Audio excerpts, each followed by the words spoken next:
sortir rapidement hors de l'appartement et l'attaque au couteau parce qu'il essayait de résister et d'entrer.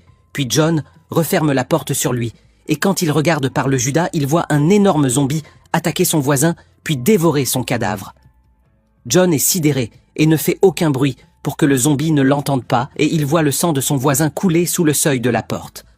Alors John est terrifié et tire un grand réfrigérateur et bloque la porte de l'appartement avec pour empêcher quiconque de faire irruption.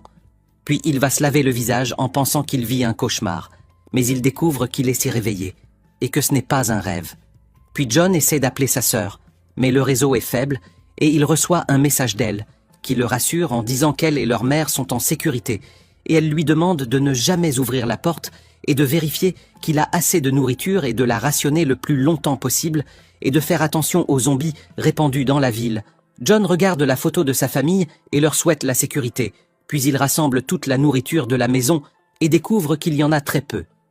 Alors, il regrette de ne pas avoir répondu au message de sa mère et de ne pas avoir acheté de nourriture. Puis il s'endort sur le canapé et le lendemain, John entend aux informations que l'infection a augmenté et que beaucoup se sont transformés en zombies. Et le présentateur demande à une médecin la solution. Alors la médecin lui explique que les zombies ont une violence anormale et que tout le monde doit faire preuve de prudence et bien verrouiller ses maisons et stocker une nourriture suffisante pour 2 mois, parce qu'il est interdit de sortir jusqu'à ce que les choses deviennent plus claires. Sur son téléphone, John voit des gens publier leurs photos et leurs adresses et appeler l'armée et la police à l'aide.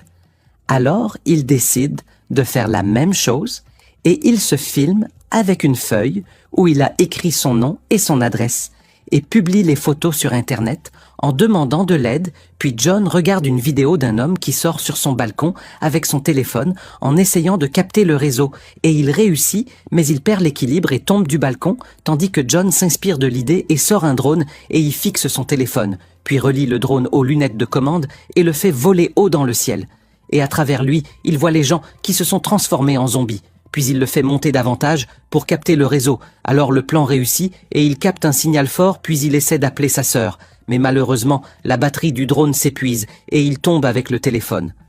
Alors John sombre dans le désespoir, puis il s'assoit devant l'ordinateur et essaie de jouer un peu pour passer le temps, mais il n'arrive pas à continuer à cause de la panne des réseaux. La nuit, John entend des bruits venant de la rue et regarde par la fenêtre, mais une balle arrive de loin dans sa direction. Et il apparaît qu'une policière essayait de tuer les zombies et de se sauver. Mais le nombre de zombies est grand et ses munitions s'épuisent. Alors la policière essaie de recharger rapidement le pistolet, mais elle ne peut pas tuer les autres. Alors les zombies l'attaquent et la policière décide